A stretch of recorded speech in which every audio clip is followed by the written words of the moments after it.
Welcome you resilient souls. Congratulations, beloved, your era of anguish has been decisively overthrown, and it vows never to darken your doorstep again. Let the profundity of this resonate within you. For what may have felt like eons, you navigated infernos that threatened to consume you entirely.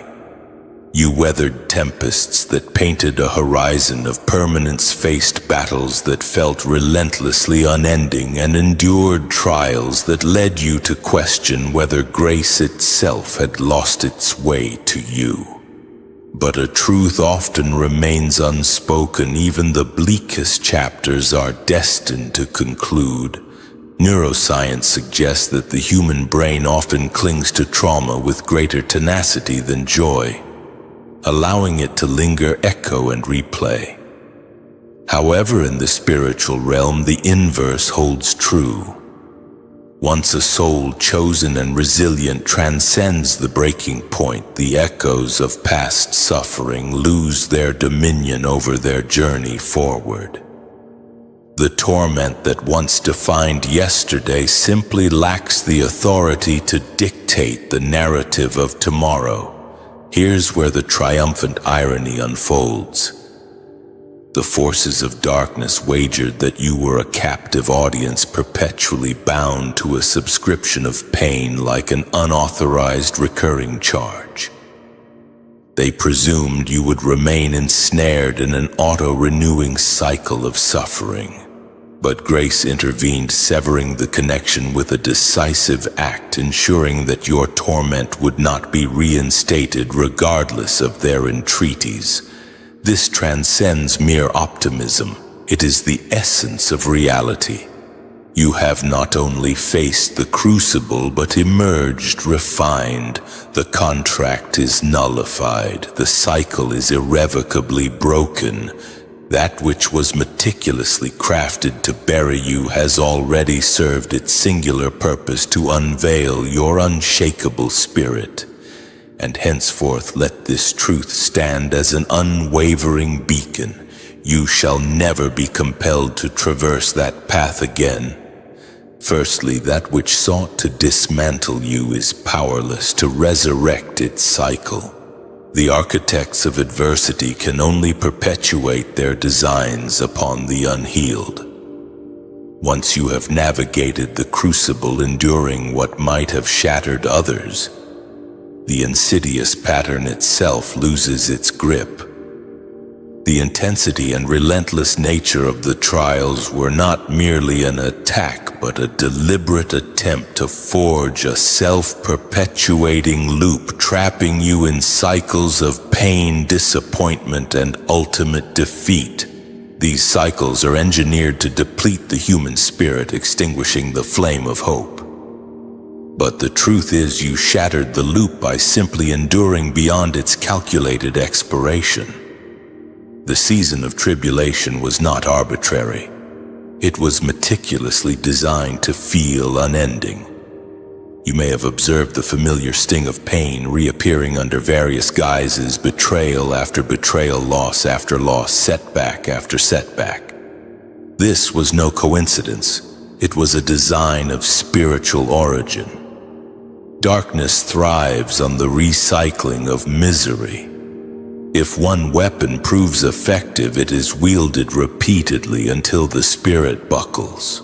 But when you refuse to break, a profound shift occurred in the unseen realm. The cycle collapsed under its own weight. Reflect upon the frequency with which similar lessons presented themselves, disguised in different forms. How often did you find yourself lamenting, "Why is this perpetually happening to me?" The recurrence persisted because the adversary harbored confidence that you would ultimately succumb to the pattern. However, at the very moment you persevered, refusing to yield, the pattern was eradicated at its root. Thus it can never manifest with the same ferocity. There exists a distinct authority carried by survivors, forged not merely from escape, but from the immunity now woven into their very spirit. You did not merely survive the attempts at your destruction, you utterly exhausted them. You drained their vitality, leaving them with nothing to sustain themselves within your life. The suffering was assigned a task and you fulfilled it.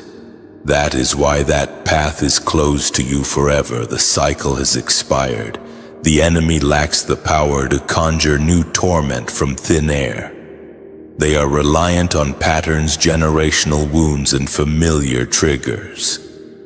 You have already disarmed the most potent of these by your unwavering refusal to bow.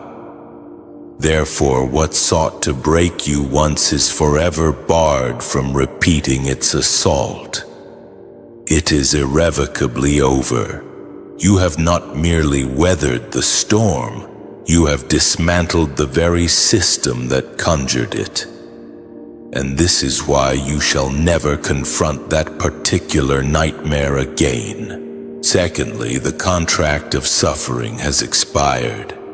Suffering in its essence is always bound by terms, even those concealed from plain sight. Nothing endured had an infinite duration despite the perception. Each hardship bears a purpose, a limit, and an expiration date ordained in the spiritual realm before it ever cast its shadow upon your life. The protracted nature of the struggle was due to lessons to be learned, strengths to be cultivated, and revelations to be embraced. Once assimilated, once you blossomed into the individual you were destined to become. Through the trials, the contract lost its foothold. It lacked the power to extend its reach or demand further sacrifice. Consider suffering as a legal case unfolding in a courtroom unseen. Every battle bore conditions and stipulations. The permission granted to the adversary to touch facets of your existence was never intended to be boundless. It was constrained by boundaries. Each tear shed, each prayer whispered in weariness, each night spent on the precipice of surrender was meticulously accounted for within the contract's framework. And when the appointed hour arrived, the case against you was dismissed. This is the origin of the unmistakable shift, the liberating release, the inexplicable weightlessness that you now experience. It is not chance or coincidence, it is spiritual law in motion. The most insidious deception perpetuated by pain is the illusion of perpetuity. This fallacy is designed to erode your resolve, causing you to collapse before reaching the finish line. Yet because you persevered beyond the point where many falter, you have lived to witness the clause that pain guards until the ordained moment. That moment has arrived. The contract in your life has been fulfilled and it cannot be renewed. This is why the landscape of the future will be markedly different from the terrain of the past. Even should the adversary seek to resurrect the same destruction, it no longer possesses the legal access to do so. You have served the sentence. You have borne the cost, and heaven has decreed it complete. That which once held the authority to trespass into your life has now been stripped of all rights to touch you again. Your suffering did not outlive you. You triumphed over it. The contract terminated the instant you emerged from the season bearing wisdom in place of defeat. Because it has expired, that pain will never again be your companion. It is finished. Thirdly, your bloodline debt was cleared through you. Your suffering carried a weight disproportionate to your personal burden because you were carrying the generational baggage of your ancestors. Families bequeath not only names, habits, and traditions, but also unhealed wounds, unfinished battles, and destructive cycles that silently ravage successive generations. Someone must eventually settle the score and break the chain, and that someone was you. This is why your struggles felt incongruous with your life circumstances. At times you may have looked around and wondered, why am I burdened with such hardship when I have done nothing to warrant it? The truth is, you were chosen to be the breaker, to stand in the gap and declare, "This ends with me." Your pain was not solely about you. It was about liberating those who will follow in your footsteps. When a bloodline carries an outstanding debt, it demands repayment in myriad ways. For some, it manifests as persistent poverty, crumbling relationships, or recurring illness across generations. But when a chosen one steps forward, the collective weight of these patterns is placed upon them because they possess the strength to withstand it. And once they emerge victorious, the cycle is shattered forever. This is precisely what transpired in your life. The breakdowns, the betrayals, the relentless pressure were not random occurrences, but the final settlement of generational debts that had accumulated. You were the vessel that bore the fire, and in surviving it, you paid the debt that your ancestors could not. Consequently, those who follow you will never taste the same bitterness. The path they tread will be clearer because you cleared it. This is why your life will never echo the same torment. You were not merely enduring personal trials, but serving as a representative for your entire lineage. And now, because you persevered without succumbing, the bloodline has been reset. The debt is extinguished. The curse is broken. You are free to dwell in a future unburdened by the chains of the past. That which once belonged to generations of pain finds its end here because you survived. Fourthly, pain was not merely endured, but transmuted. Pain was not simply weathered, it was alchemically transformed, and this is the reason it can never return to haunt you in the same manner. Mere endurance would have left you scarred and vulnerable to the repetition of the same cycles of hurt. However, you accomplished something far more profound. You transformed the very poison intended to destroy you into unyielding strength.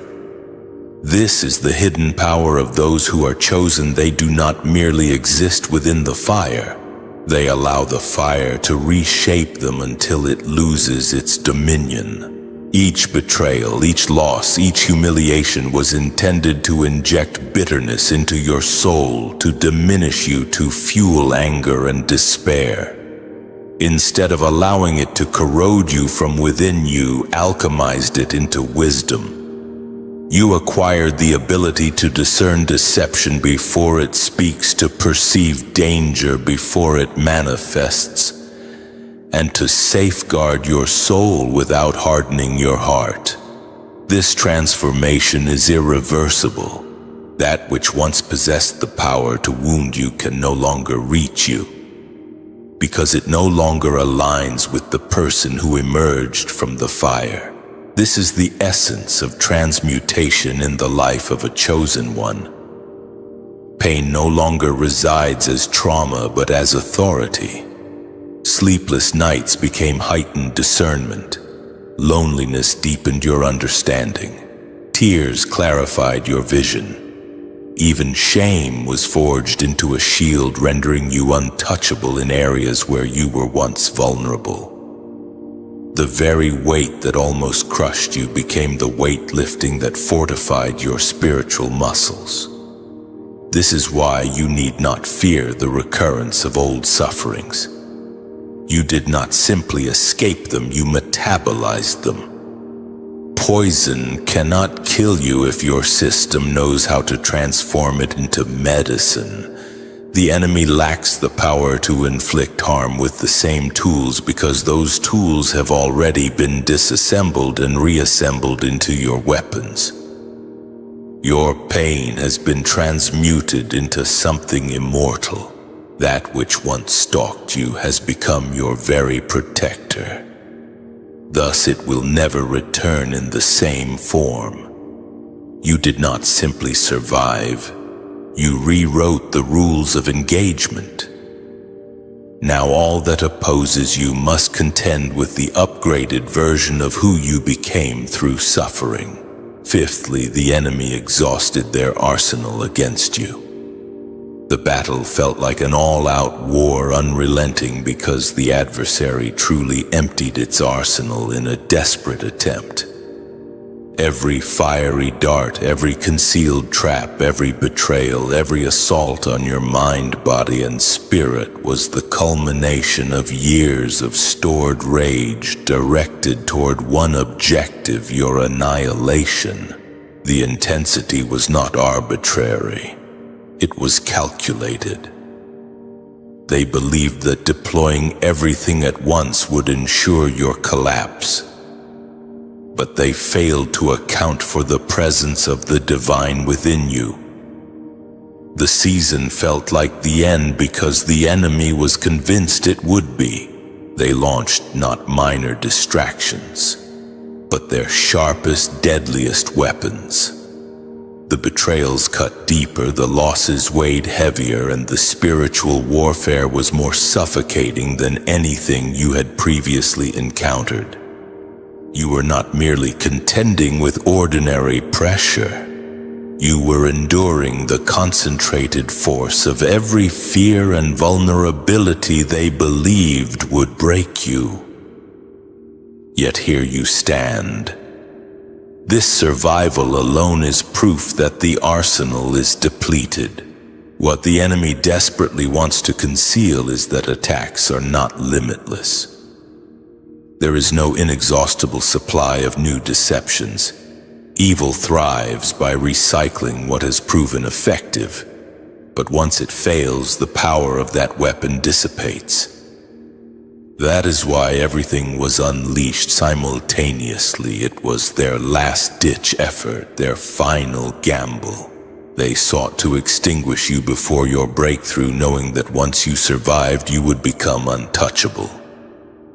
Now that you have traversed that path, no sharper weapons remain. That which was intended to bury you has instead exposed you. The last weapon did not defeat you. It revealed you. It revealed the indestructible nature of your spirit, the unshakable nature of your calling, and the inviolable nature of your destiny. What they plotted as your demise has only revealed your divine nature. Therefore, walk forward with unwavering confidence. If the worst they could muster failed to vanquish you, nothing lesser ever will. The enemy has already fired their final bullet, and you are still breathing, still moving, still chosen. That was their last stand, and your survival is living proof that no weapon forged against you shall prosper. Sixthly, survival propelled you beyond their grasp. Your survival has shifted you out of their reach. And that is why life feels fundamentally different. Even if you cannot fully articulate it, you are not merely stronger, but operating on an entirely different plane. The same environment, the same people, the same traps may still exist, but they lack the power to touch you as they once did. Spiritually, you have been elevated. You no longer resonate on the frequency that allowed suffering to access you. This is why old situations no longer ensnare you. Old temptations feel hollow, and old attacks lack their former sting. You have surpassed them. Pain operates on specific frequencies. When you were vulnerable, broken, or unaware of your inherent authority, those frequencies were wide open. This is why suffering seemed to relentlessly find you. But as you endured and triumphed, your very survival altered your energetic signature. You matured, your discernment sharpened, and your spirit expanded. What once could reach you now feels foreign, like static you can no longer tune into. This is why those who once held sway over you no longer recognize you. They may try the same tactics, utter the same words, or set the same traps, but it is as if they are aiming at a phantom. Their arrows miss their mark because you no longer occupy that space of vulnerability. Survival has transported you into a new dimension inaccessible to them. Consider the frequency with which people have attempted to provoke you and failed, or the storms that would have crushed you in the past barely ruffle you now.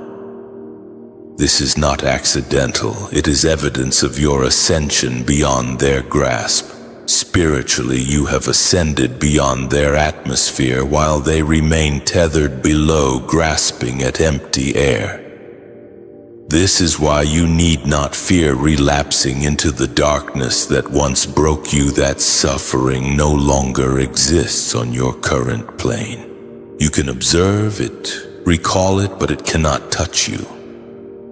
Regardless of their attempts to pull you down, they are akin to hunters firing arrows into an empty sky. You are simply not there. Survival did not merely prove your strength.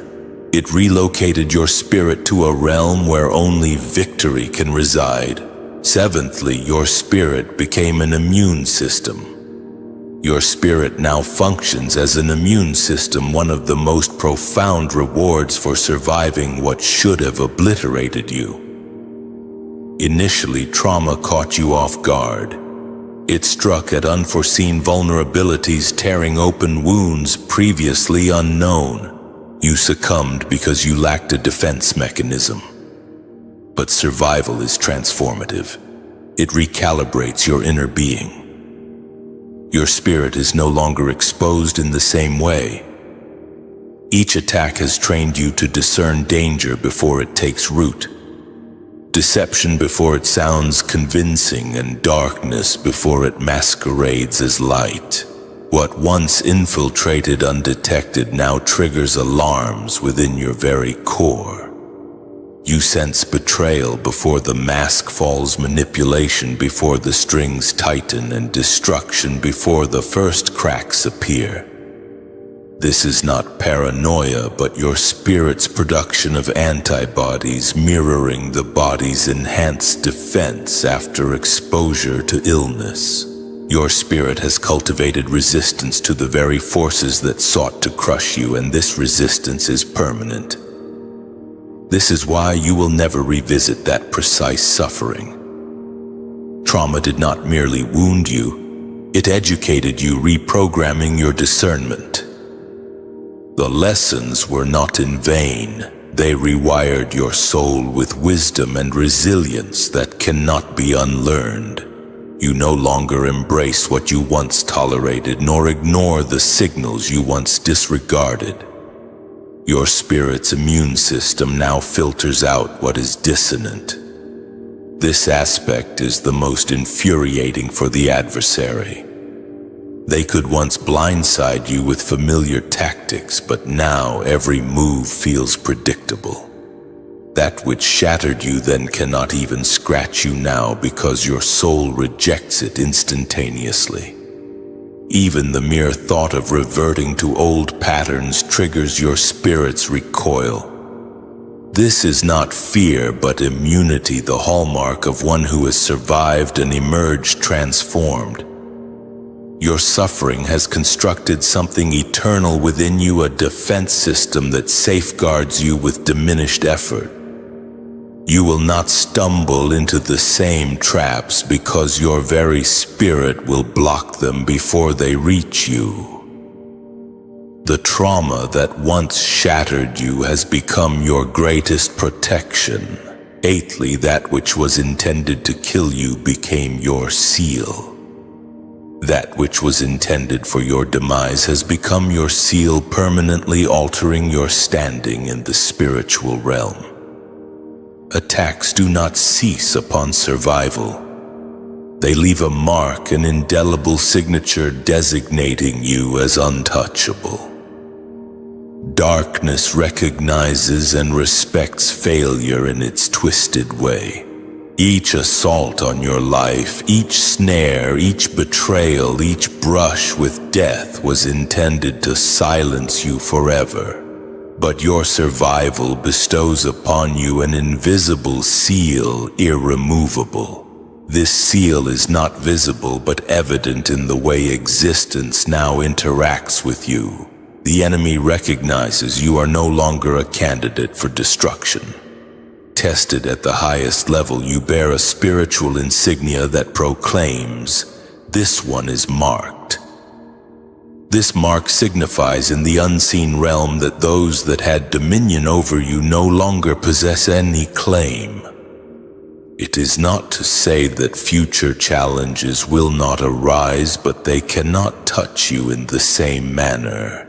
The seal acts as proof that the enemy's most vicious designs failed, forfeiting any permanent rights over your destiny. This accounts for the quiet power with which the chosen walk. Their survival serves as proof. You are unaware of it, but each step resonates with that testament. Your mere existence speaks louder than any words. I remain. In spiritual parlance, this is not mere survival, it is triumph.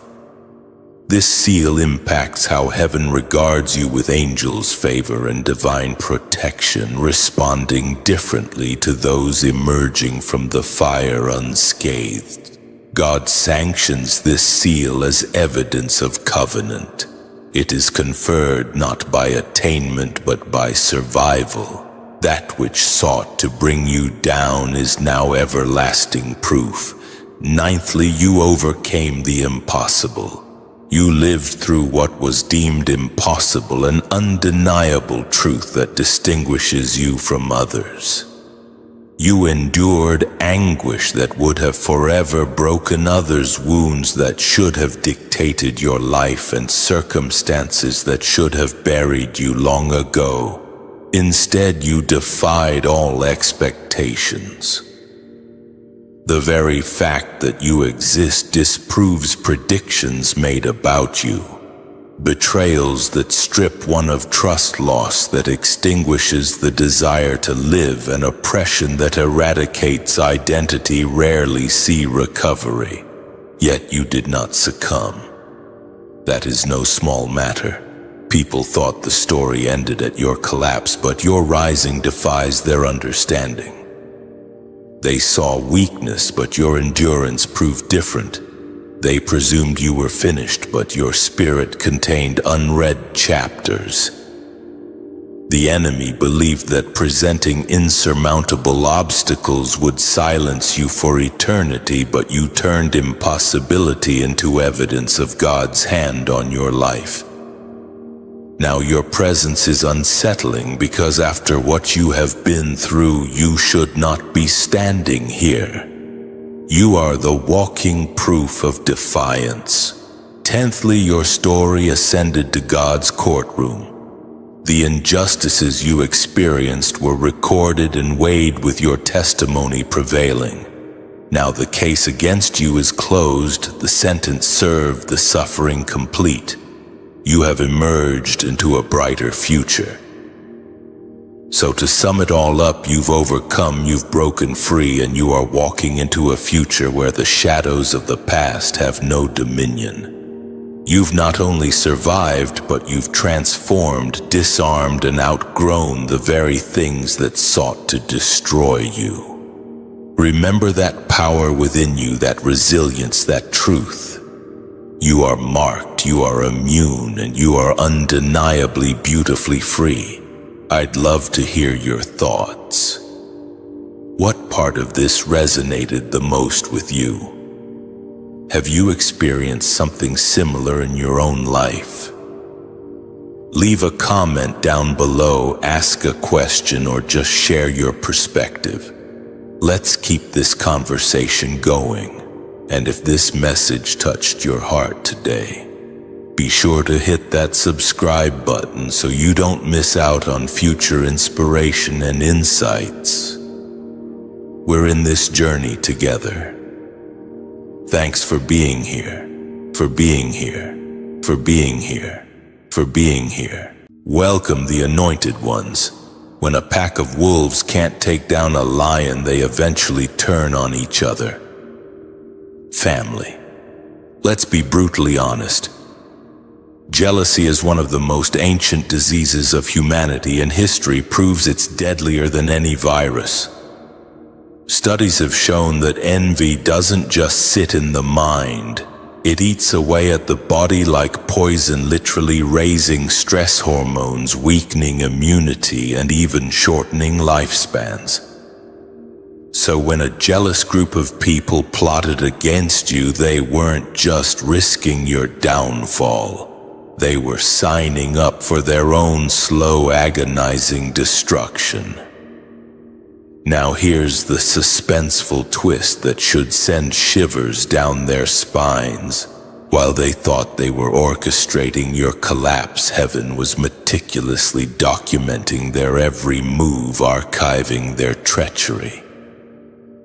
What they whispered in secret is being broadcast in the spirit realm, amplified for all to hear. What they threw at you in malice is bouncing back like a divine boomerang, returned to sender with celestial express delivery. And here's the wickedly humorous part. It's almost as if they mailed a poisoned letter addressed to you but forgot you reside in a fortress shielded by impenetrable divine firewalls. Now that toxic package is sitting on their own porch, ticking louder and louder, pulsating with karmic energy. This isn't ordinary karma, slow and meandering. This is divine justice in its rawest form, not petty revenge, not childish payback, but a spiritual balancing act so precise, so elegant that you don't even have to lift a finger. The very plot designed to bury you has become the undeniable evidence that elevates you and the true beauty of it all. You survived not by fighting dirty, not by stooping to their level, but by standing still, anchored in faith while the universe fought for you.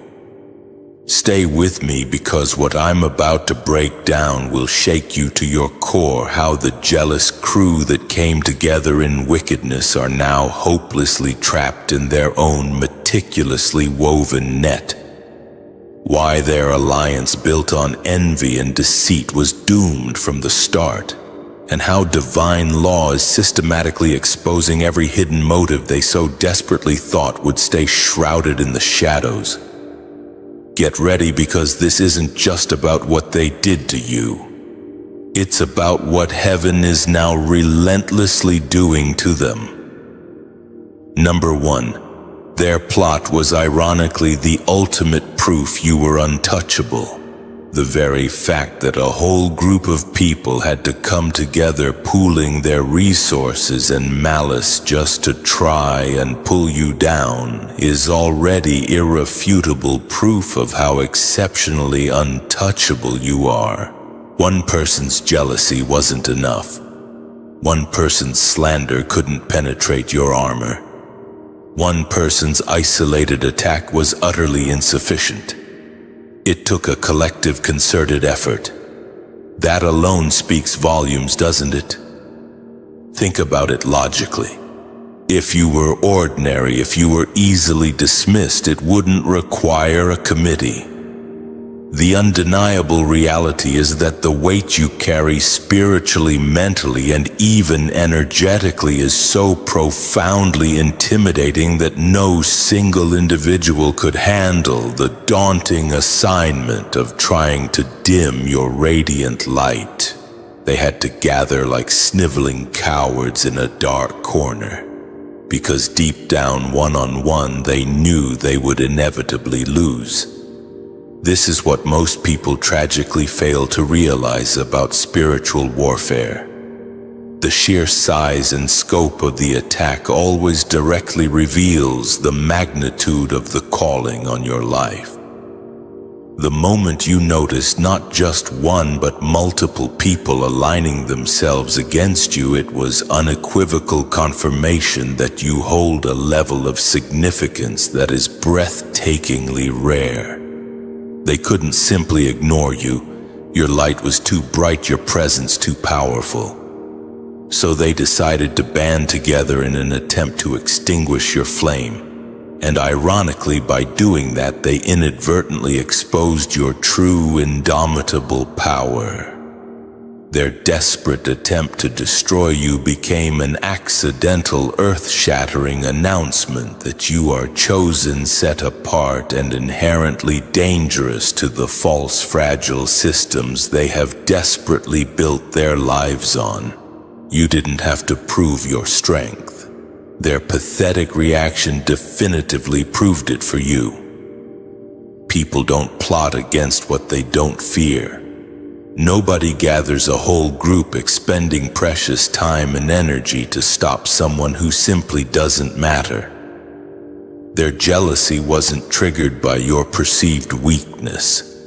It was triggered by the undeniable weight of your presence, the way you effortlessly shift atmospheres with your very being, and the way your mere existence challenges the suffocating mediocrity they've tragically settled for.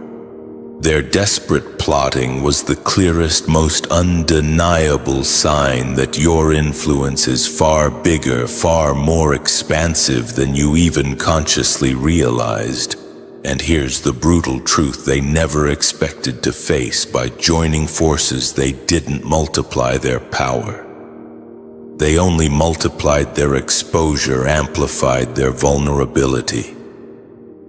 The very need to unite against you is what ultimately revealed how inherently fragile they are, how precarious their foundations truly were. It showcased their desperation, their gnawing insecurities, and above all, their paralyzing fear. You became the mirror they couldn't bear to look at directly, so they childishly tried to break it. But instead of breaking you, their own meticulously planned plotting has irrevocably shattered their credibility, their inner peace, and soon their entire lives as they knew them.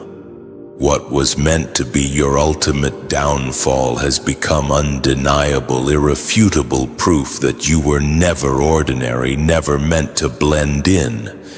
And that is the agonizing part they will never ever recover from. Number 2, jealousy is fundamentally not about what you have, but about who you are. They didn't come together against you because of what you own or what you've achieved.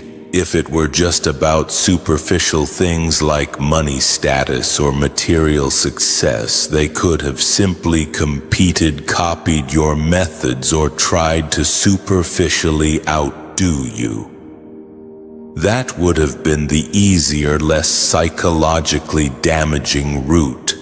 But the unvarnished truth is their jealousy runs far, far deeper.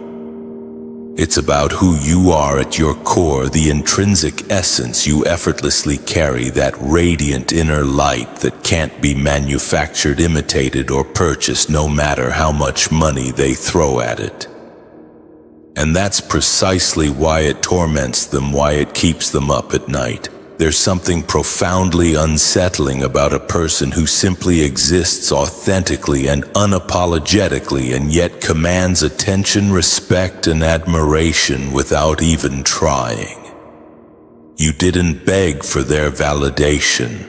You didn't chase after their fleeting approval, and still your very presence speaks volumes, resonating with an undeniable power. That is what profoundly disturbed them, what gnawed at their carefully constructed facades. while they are constantly busy curating appearances, desperately masking their deep-seated insecurities and fighting tooth and nail for scraps of recognition. You stand as living, breathing proof that authenticity carries a power they can never truly touch, a freedom they can never genuinely experience. You are not threatening because of what you've done. You are threatening because of who you inherently are. That's the kind of soul-deep jealousy that cuts the deepest, leaving scars that never truly fade. They could possibly tolerate your wins, however grudgingly, if they came from manipulation and deceit like theirs. They could maybe handle your progress if it was built on compromise and moral flexibility like theirs. But the fact that you walk with an energy they can't reproduce, a kind of effortless grace they can't fake, and an unwavering resilience they can't borrow or steal, it drives them absolutely mad, consuming them from the inside out. They look at you and see a living, breathing standard they can never reach, no matter how desperately they try, no matter how many corners they cut. That's why the plotting wasn't optional for them. It was the only desperate way they felt they could level the playing field. The only way they could quiet the voices of inadequacy in their own heads. What they tragically failed to realize is that essence is inherently untouchable. They could try to strip away your opportunities, sabotage your progress, but they can never strip away your unique presence. They could try to poison your reputation with lies and slander, but they can't silence the way your spirit speaks volumes even before you open your mouth. They could gather in their pathetic jealousy, fueling their collective resentment, but jealousy has no genuine strategy. It only has desperation, a blind, all-consuming hunger. And desperation always exposes itself in time. Their obsessive preoccupation with you was never truly about envy of your possessions. It was their quiet, unspoken confession that they saw something profoundly valuable in you, something they desperately wished they possessed within themselves. Their plotting was nothing more than irrefutable proof that your very existence unsettles the counterfeit reality they desperately cling to. They weren't fighting against your external achievements. They were fighting against the soul-crushing reality that you can't be duplicated, that your unique essence is irreplaceable, and that's the haunting truth that will plague them the longest, echoing in the darkest corners of their minds. Number 3. They inadvertently created their own inescapable trap by naming you their enemy. The very moment they consciously decided you were their enemy, they unwittingly set themselves up for a cataclysmic downfall. People casually think choosing an enemy is harmless, a trivial decision, but spiritually it's one of the most dangerous, high-stakes decisions a person can possibly make. By specifically targeting you, they unknowingly tied themselves inextricably to your destiny. And that was their colossal, irreversible mistake. Obsession is never free. It always comes with severe consequences. The immense energy they poured into meticulously plotting against you wasn't just tragically wasted. It became a spiritual cord, a binding connection linking them directly to the very fate they desperately wanted to destroy. This is precisely where divine law, immutable and unwavering, comes powerfully into play. When someone declares war on a soul that's divinely protected, they cease walking their own intended path and start walking blindly, inexorably straight into their own carefully constructed judgment. They could have simply left you alone and lived relatively peacefully, focusing on their own lives, but instead they consciously chose to invest their time, their energy, their conversations, and even their closest relationships into actively conspiring against you. That constant, unwavering focus, that obsessive preoccupation inadvertently gave you a subtle but significant authority over their lives without you having to lift a single finger. Their ultimate downfall was sealed the very moment they designated you as the one to bring down, the one to dismantle. What they disastrously didn't realize is that every single plot, no matter how meticulously planned, needs explicit permission from a higher power in order to succeed. And in this particular case, heaven emphatically denied them that permission before they even truly began.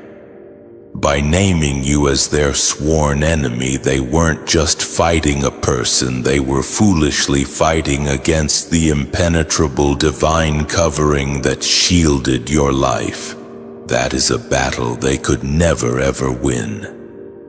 Instead of recognizing that their constant resistance only served to magnify your inherent protection, they stubbornly doubled down, making the inescapable tie between your ultimate victory and their devastating collapse even stronger, more undeniable. Now they are actively paying for their monumental hubris. Everything they desperately tried to build on the back of your name, fueled by their envy and resentment, is currently crumbling around them piece by agonizing piece. Every single conversation laced with malice, every whispered threat has morphed into irrefutable evidence against them, sealing their fate. They can't run from it. They can't hide. Because once they knowingly bound themselves to your divinely ordained destiny, your inevitable rise automatically became their public exposure, their unmasking. It's not because you deliberately wished it upon them, but because divine law simply doesn't bend for anyone regardless of their wealth or influence. When you consciously set yourself against a chosen one, a soul with a divine calling, you are no longer in control of your own life. Your impending downfall is essentially scripted by the very cosmic forces you so foolishly tried to challenge. So in the end, naming you their enemy wasn't an act of power, it was their unconscious surrender, their tacit admission of defeat. Without fully realizing it, they effectively handed their future over to the same divine order that's relentlessly elevating you. And now their judgment isn't just random chaos or bad luck. It is the perfectly natural, unavoidable consequence of a reckless, catastrophic choice they should have never ever made. Number 4. Divine justice operates on a completely different plane than human revenge, utterly transcending its limitations. Divine justice exists on a completely different level than human revenge. And that's what makes it so profoundly powerful, so deeply satisfying. When people inflict pain upon us, it's undeniably natural to want to see them experience that same pain, to witness their suffering. That's a fundamental human instinct deeply ingrained within our psyche. But God, the ultimate arbiter of justice, doesn't operate on that petty tit-for-tat level. He doesn't waste time with petty payback or vindictive measures, because his ultimate justice isn't about making someone cry for the fleeting satisfaction of entertainment. It's about restoring balance, setting things right on a cosmic scale, and demonstrably showing everyone that there is an overarching, immutable higher law that simply cannot be tampered with, cannot be corrupted. That's why your ultimate vindication doesn't and shouldn't come from you. actively trying to get even from you engaging in a vengeful pursuit. You don't have to lower yourself to their level, muddying your own hands to see tangible, undeniable results. Divine justice operates with surgical precision, unerring accuracy. It doesn't throw random, indiscriminate punishment around creating collateral damage. It goes directly to the very source of the wrongdoing, exposing the root of the problem, and flawlessly flips it back on them in a way that no human mind could have ever conceived or meticulously planned. Every single lie they maliciously told about you ultimately becomes the very thing that publicly reveals their deeply flawed character, stripping away their carefully constructed facades. Every curse they heartlessly sent your way ends up spiritually tying them up, binding them to the very darkness they attempted to inflict. And every elaborate plot they meticulously put together with the sole intention of trapping you has now become the exact inescapable place they're hopelessly stuck in, writhing in their own self-made prison. That's not a mere coincidence or random chance. That's surgical divine justice at its finest. The inherent beauty of divine justice is that it leaves no loose ends, ties up every single loose strand with perfect precision. When humans take revenge into their own hands, it usually creates more chaos, generates more bitterness, and perpetuates endless cycles of retaliation spiraling downwards. But when God actively steps in, intervening on your behalf, the cosmic balance is immaculately restored without you having to compromise your own integrity, without you having to sacrifice your own peace of mind. Your hands remain clean, untainted, while theirs are publicly exposed for what they truly are, their deepest flaws laid bare for all to see.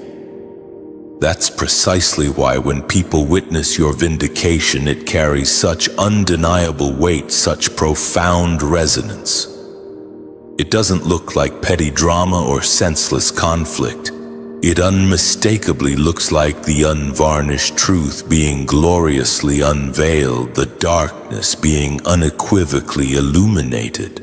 And here's the part that will genuinely shake them to their very core, leaving them trembling with fear. Divine justice always flawlessly matches the seed that was originally planted. If they knowingly sowed seeds of lies and deceit, their devastating downfall will be public exposure, the unearthing of their deception. If they sowed seeds of betrayal and backstabbing, they'll inevitably be betrayed by their own inner circle, their own allies turning against them. If they sowed seeds of elaborate traps and carefully constructed schemes, they'll ultimately find themselves hopelessly ensnared in those very same traps, unable to escape. There's absolutely no randomness about it. What you deliberately send out into the universe is exactly what comes crashing back, amplified and intensified, landing squarely at your own doorstep. That's how God emphatically proves that He doesn't play favorites, showering blessings on some while withholding from others. He plays fair, holding everyone accountable to the same immutable laws.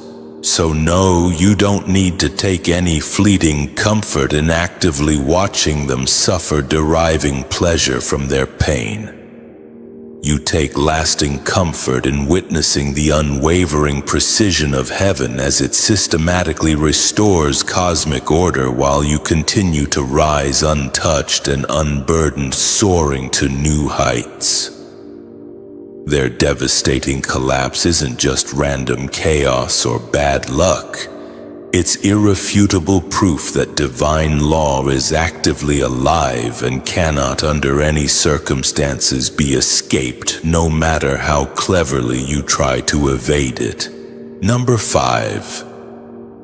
The group, in their desperate attempt to tear you down, inadvertently became a cage for themselves, an inescapable prison. They firmly believed that coming together against you, pooling their resources and their malice, would inherently make them stronger, giving them an insurmountable advantage.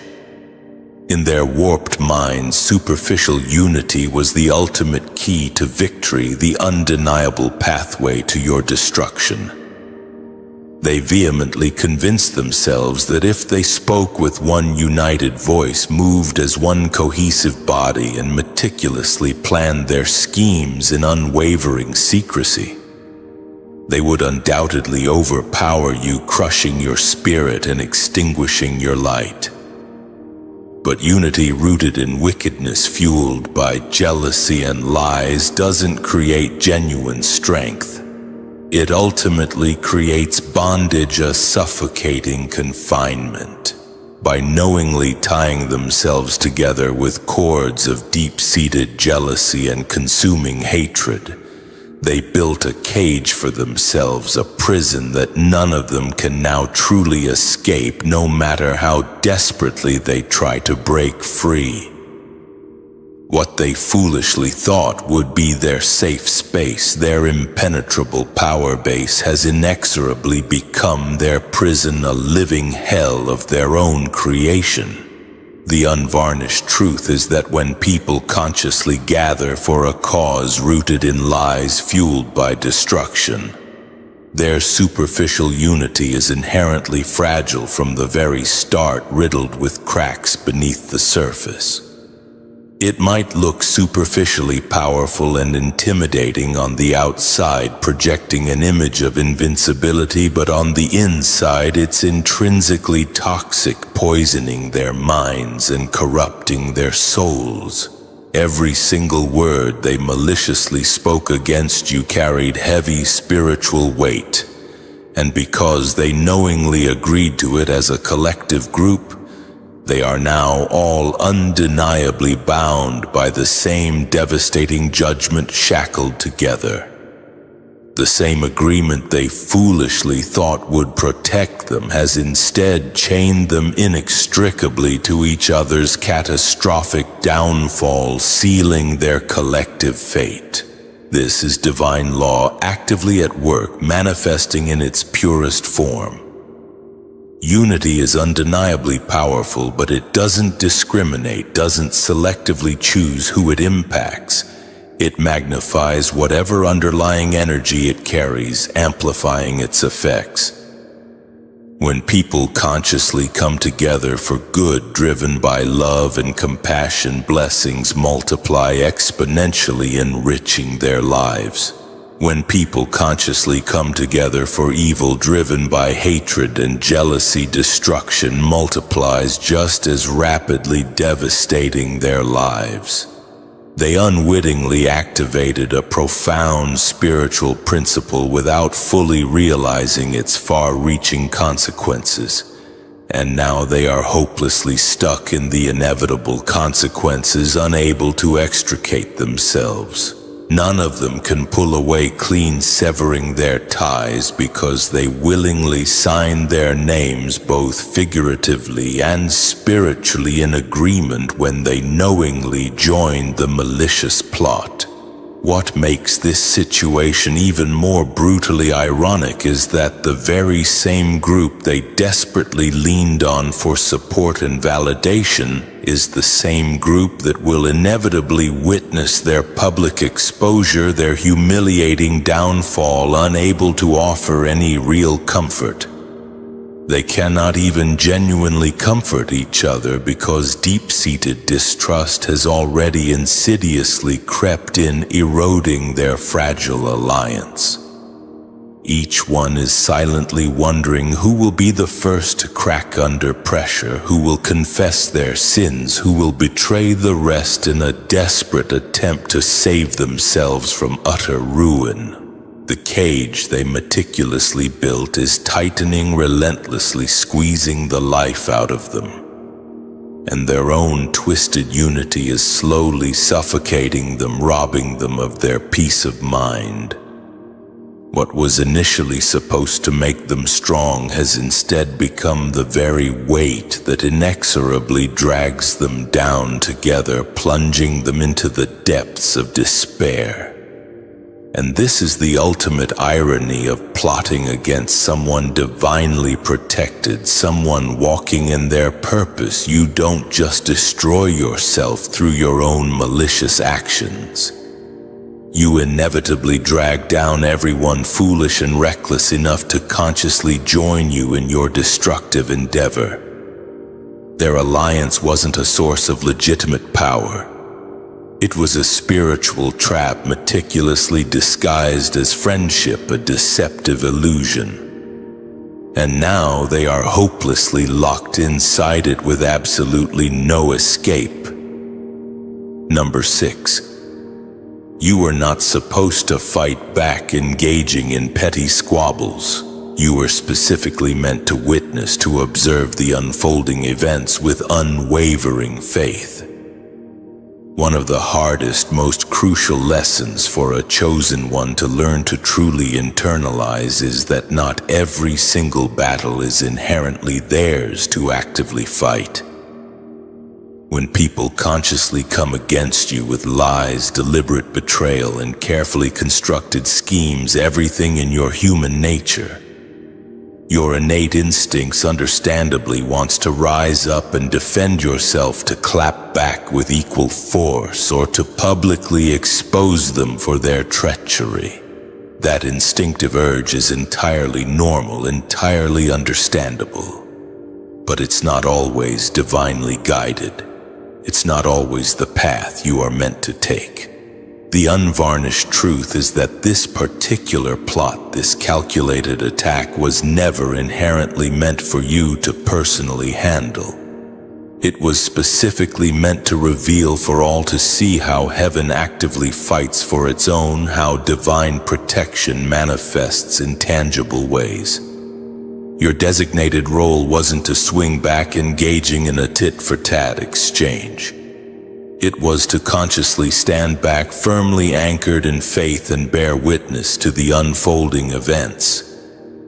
This is where many people tragically get it wrong, misinterpreting the signs. They erroneously think silence inherently means weakness and admission of guilt. They mistakenly assume you didn't consciously respond because you were secretly scared, profoundly unsure, or caught completely off guard, paralyzed by their attack. What they will likely never truly understand, never fully grasp, is that your strategic silence was a deliberate, conscious strategy operating on a level far higher, far more sophisticated than anything they could ever hope to comprehend. By consciously refusing to retaliate, by choosing to remain silent, you weren't giving up the fight or admitting defeat. You were consciously handing it over to a cosmic court far more powerful, far more just than any human hands could ever be. You were essentially saying, through your deliberate actions, this particular situation, this injustice, inherently belongs to God. I trust in His divine plan. And when heaven actively takes a case, intervening on your behalf, the ultimate outcome is never truly in doubt. The scales of justice are always perfectly balanced. Your conscious lack of response, your unwavering silence, inadvertently became the loudest, most powerful response of all, echoing throughout the spiritual realm. While they were maliciously plotting, speaking louder and louder in their conspiracy, you were deliberately making ample room for divine justice to actively work, operating with surgical precision, dismantling their plans piece by piece. If you had impulsively tried to handle it yourself, engaging in a human-level conflict, the battle would have inevitably remained confined to that level, limited in its scope and impact. But because you consciously chose not to engage, choosing instead to remain silent and trust in divine intervention, heaven was entirely free to move it to a higher, more impactful spiritual level where the ultimate punishment is exact, completely unavoidable, and utterly undeniable. That's precisely why their devastating collapse isn't random or accidental. It's perfectly aligned with every single seed they maliciously sowed, a direct consequence of their choices. And here's the deeper truth, the profound revelation: chosen ones don't inherently win by out-arguing or out-scheming their enemies. They ultimately win by consciously outlasting them, by remaining steadfast in their faith. You consciously gave God permission to demonstrably prove what true silence really means, its inherent power. It's not fear as they mistakenly believe.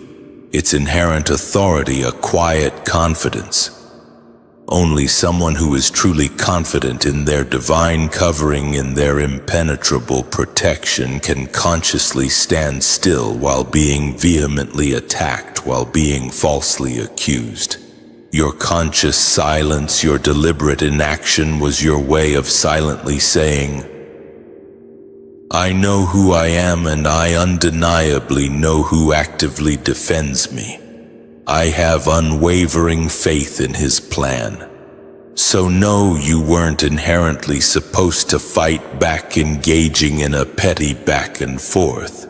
You were specifically supposed to watch, to bear witness to how the very schemes they maliciously designed against you ultimately collapse on their own heads, crushing them under their weight.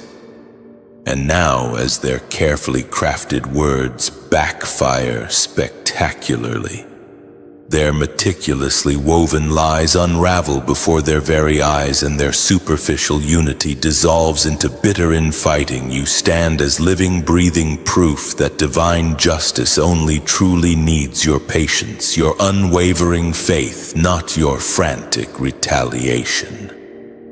Your conscious stillness was the sharpest, most effective weapon in the entire room, silently dismantling their plots. Number 7. Their consuming envy was in reality an unspoken, deeply buried admiration, a grudging recognition of your inherent worth. Envy often cunningly disguises itself as consuming hate, masking its true nature, but at its very root, it's really an unspoken, carefully concealed admiration, a silent acknowledgement of your inherent value. The ones who consciously plotted against you, spending countless hours consumed by their scheming, weren't just filled with irrational malice for no legitimate reason. They were confessing in a twisted, distorted way that you inherently carried something they desperately wanted but could never genuinely become, no matter how hard they tried. Every single insult, every fabricated rumor, every conscious attempt to tear you down was really them silently saying, "You undeniably possess something I'll never truly have, a light I can never genuinely replicate." They didn't hate you because you were weak or easily dismissed. They hated you because you inherently embodied a strength, a resilience they simply couldn't fake, a quality they couldn't acquire through manipulation or deceit. That's the cruel irony of consuming jealousy. It's essentially a backhanded compliment, a silent acknowledgement of your superiority. They diligently studied you closely, hoping to painstakingly find flaws big enough to diminish your radiant shine, to lessen your impact.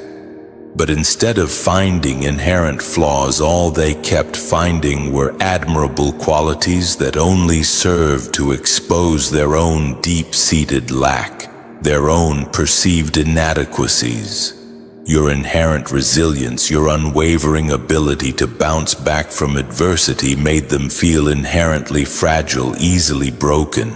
Your unwavering authenticity, your genuine nature, made them feel inherently fake, exposed for their superficiality. Your innate ability to walk purposefully in your designated path without desperately begging for hollow applause made them feel inherently small, insignificant. So rather than consciously admitting that they secretly admired you, acknowledging your inherent worth, they consciously chose the easier, albeit more destructive route to actively attack what they could never genuinely reach, to tear down what they could never authentically build themselves. The problem with unspoken admiration left unchecked and allowed to fester is that it inevitably rots, poisoning the mind and corrupting the soul. What could have been a source of genuine inspiration for them, motivating them to improve themselves, instead became a dangerous obsession consuming their thoughts. They could have consciously learned from you, sought your guidance, even genuinely respected you for your inherent qualities, but consuming envy simply doesn't inherently allow that. Envy insatiably demands destruction. It thrives on tearing down what it can't build up. It doesn't inherently want to rise to your level, aspiring to greatness. It desperately wants to drag you down to theirs, wallowing in mediocrity. That's precisely why they plotted in shadows, shrouded in secrecy, engaging in deceitful schemes. Because secretly, deep down, they inherently acknowledged your superiority, the undeniable weight of your presence, but didn't want to consciously face it in the open, admitting their own perceived lack. What they disastrously didn't realize is that their consuming jealousy inherently exposed them far more than it ever inherently exposed you, revealing their own insecurities. People can instinctively see through the carefully constructed mask of consuming hatred. They can sense the underlying truth. When someone consciously spends an excessive amount of time speaking negatively against you, actively trying to tear you down, it inherently becomes clear that you occupy a significant space in their mind, a space they desperately wish you didn't inhabit. You inadvertently became the measuring stick they constantly compared themselves to, the standard they could never authentically touch, the unattainable ideal.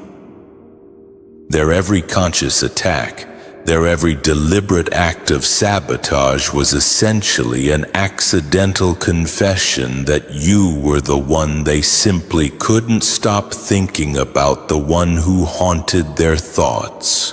In the end, their consuming envy wasn't really about consciously destroying you, eradicating your existence.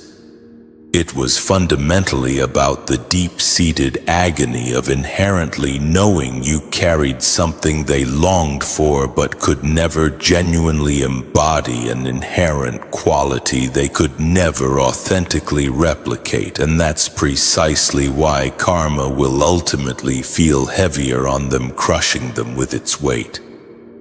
Because beneath all their meticulously planned plotting, shrouded in lies and deceit, they inherently knew the unvarnished truth: you were inherently above them, and no amount of consuming hate could ever genuinely erase that fundamental truth. Number 8.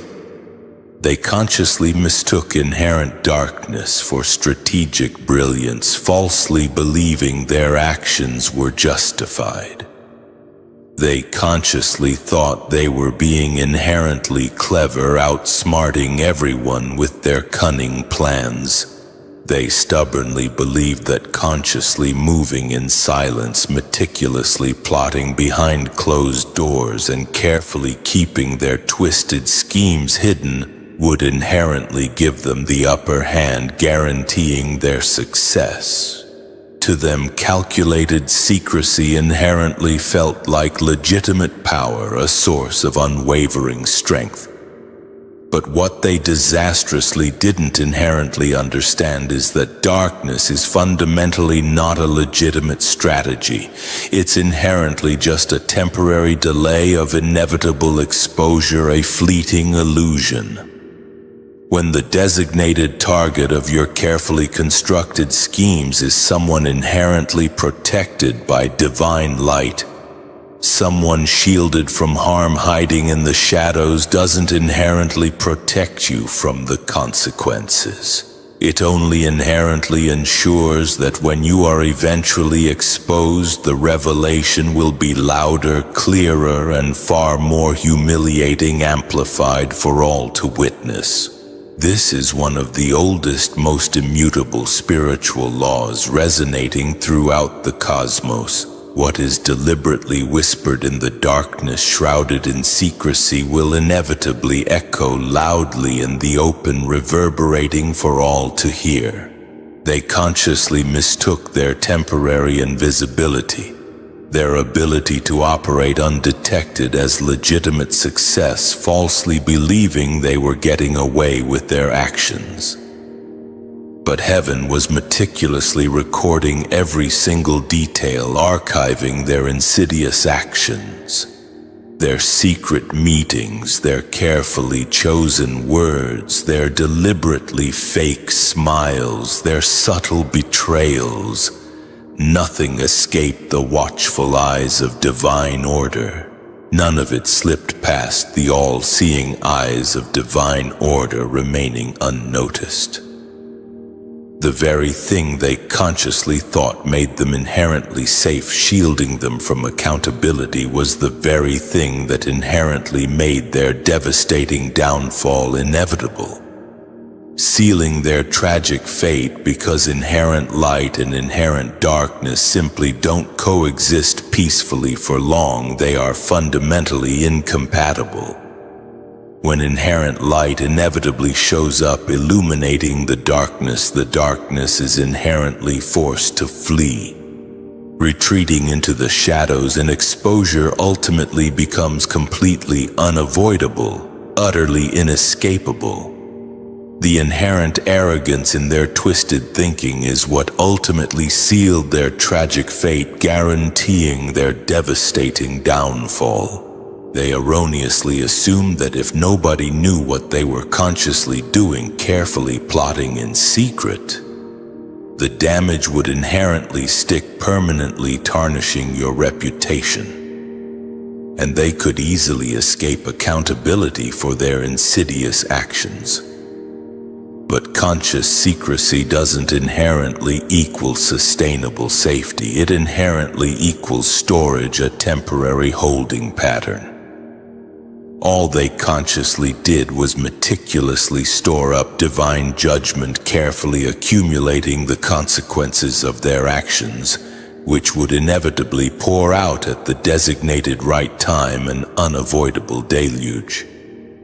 And when divine judgment inevitably comes unleashed in its full force, it never arrives quietly, subtly fading into the background. It inevitably comes in broad daylight for all to witness, when there's absolutely no room left for fabricated excuses or desperate cover-ups, when their lies are laid bare. Now the very whispers they consciously thought were inherently safe, remaining undetected, are inadvertently becoming their loudest testimony, damning them in the eyes of the world. The carefully crafted lies they meticulously crafted in the inherent shadows are inevitably circling back, relentlessly haunting them, but this time as undeniable evidence sealing their fate. The carefully constructed strategies they consciously thought were inherently clever are inevitably unraveling into public embarrassment, exposing their deceit to the masses, and the more desperately they try to consciously hide, clinging to secrecy, the more glaringly obvious their inherent guilt becomes, the more they inadvertently incriminate themselves. That's the inherent curse of consciously moving in the inherent darkness, shrouded in secrecy.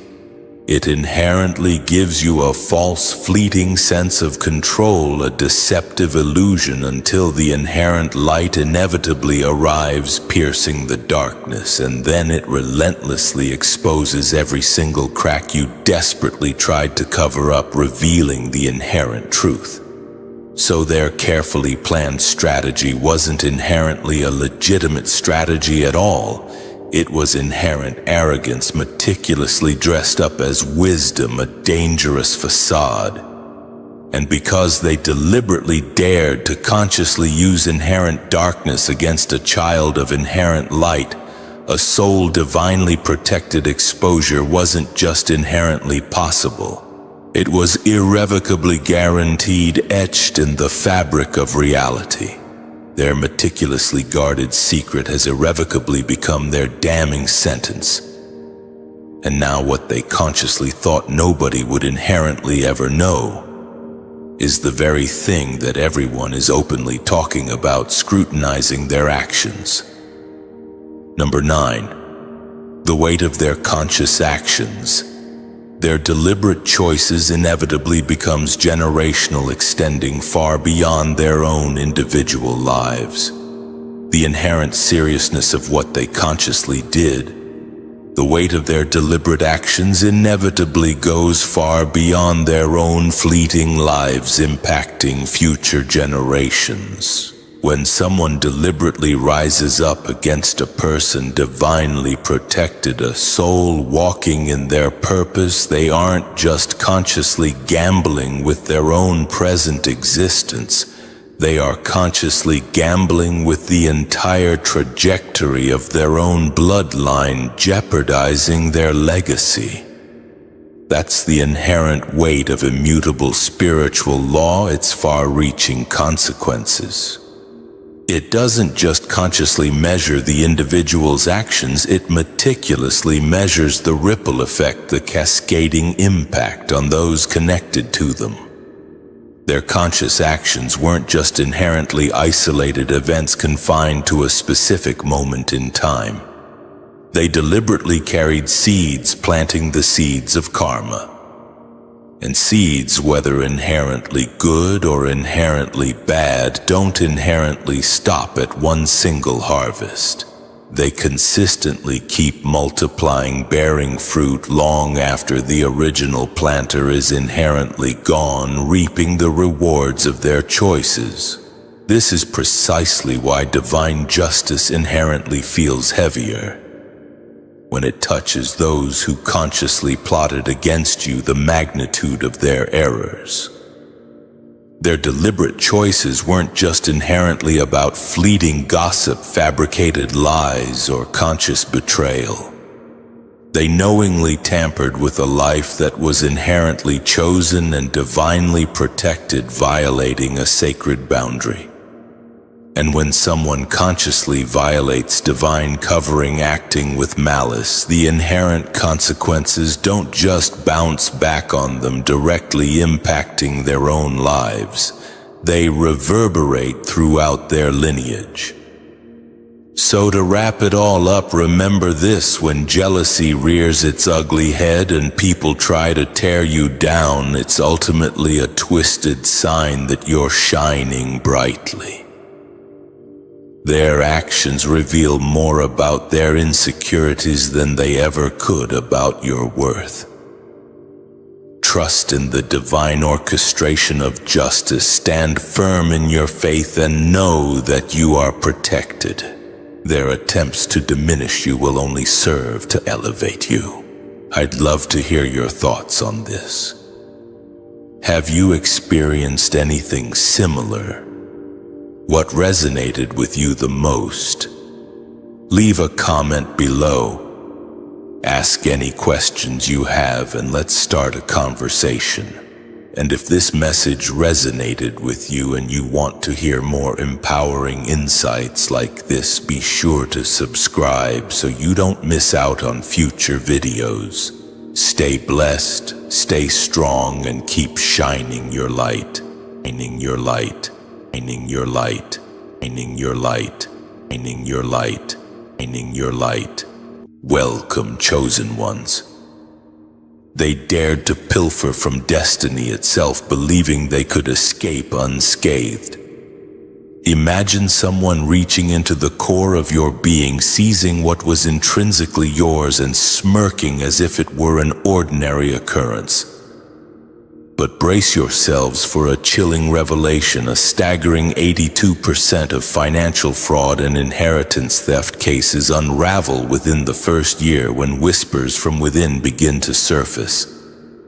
In other words, what seems eternally buried possesses an uncanny ability to resurface, often accompanied by witnesses you least anticipate.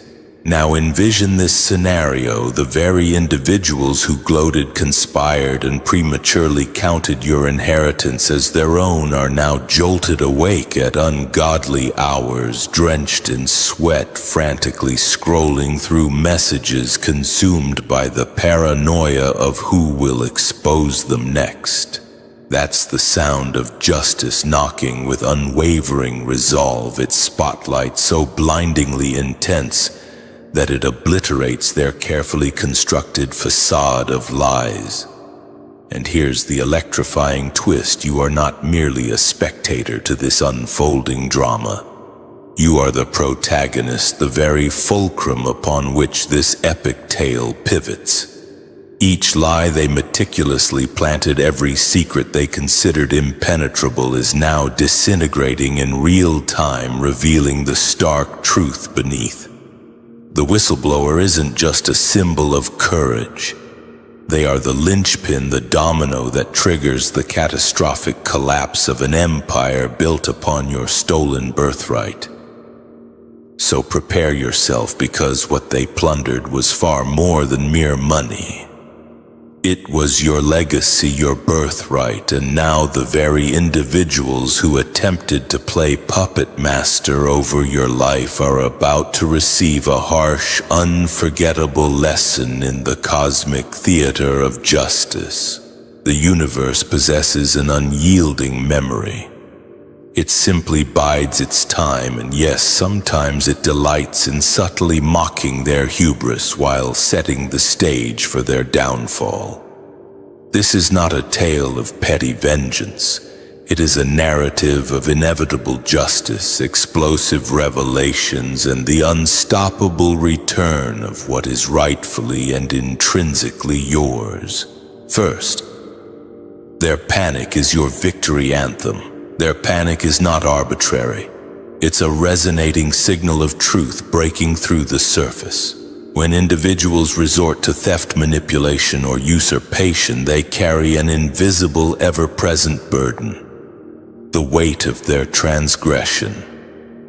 Regardless of the elaborate defenses they construct, the intricate lies they weave, or the people they attempt to silence through bribery, guilt inevitably finds a way to permeate the cracks.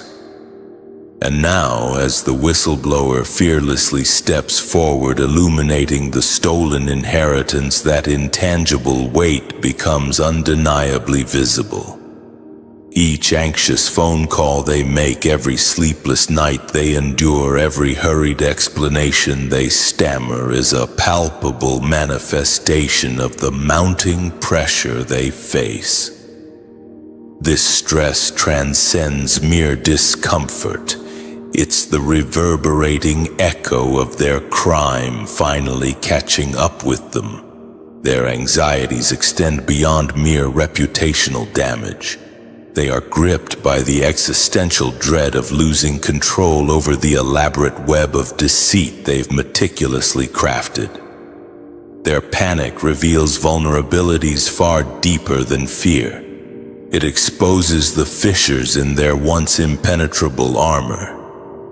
Their anxiety is a direct reflection of the shifting power dynamics. They once held the upper hand, manipulating information and orchestrating outcomes from behind the scenes. But with the emergence of truth, that power abruptly dissipates. What they believed to be untouchable is suddenly exposed and vulnerable. The panic you witness is concrete evidence that the tide has turned. It's undeniable proof that their meticulously crafted schemes are unraveling in real time. It's a reaction that validates your position, your inherent rights, and your undeniable legitimacy. They are consumed by anxiety because they are beginning to grasp, perhaps for the first time, that they are no longer the masters of their destiny. That's the defining essence of this pivotal moment. Their panic transcends mere emotional turmoil. It's a factual acknowledgement. The exposure of your stolen inheritance ignites a chain of events that spiral beyond their control, and their dread serves as irrefutable proof that the truth is an unstoppable force. The irony is both profound and brutal. They brazenly assumed their deception could endure indefinitely. They confidently believed their ill-gotten advantage was permanent. Now their panic serves as both undeniable evidence and a perverse form of entertainment, revealing just how fragile their position was all along. They are unequivocally losing, and deep down they are acutely aware of it. Their stress is the universe's way of unequivocally confirming that justice isn't merely on its way. It is already unfolding with relentless force. Every frantic move, every hurried lie, every agonizing sleepless hour only serves to accelerate their inevitable reckoning. Their panic is not merely an emotional response. It's a resounding confirmation that what intrinsically belongs to you is inexorably returning. Their fear is irrefutable evidence that stolen goods cannot remain stolen forever, and that the moment of truth is not only approaching, it is now unavoidable. Second, secrets leak. Lies dissipate. Secrets possess an inherent inability to remain buried indefinitely, and lies are destined to crumble under the weight of truth. What they considered to be meticulously concealed, the theft of your inheritance, the manipulative tactics employed, the falsified records they generated, was never as undetectable as they naively believed. Every action they undertook left behind a tangible trail, whether in the form of incriminating emails, traceable bank transfers, careless remarks made in casual conversations, or simple avoidable mistakes. These are the breadcrumbs that form a clear path leading directly back to them, and the whistleblower serves as the unwavering individual who is finally following that trail with unwavering focus and clear vision. The exposure is not a random act of courage. It is the inevitable consequence of a corrupt system fundamentally built on deception. Truth possesses an uncanny ability to find someone willing to articulate it, and the more vehemently they attempt to suppress it, the more resoundingly it will be proclaimed. What they initially perceived as their greatest advantage, their carefully guarded secret leverage, has now transformed into their most significant weakness. Every clandestine transaction, every calculated attempt to manipulate outcomes, every lie told to conceal a previous lie now exists in plain sight, accessible to anyone willing to confront it head-on. The whistleblower is not the creator of the problem. They are merely the catalyst that reveals its pre-existing presence.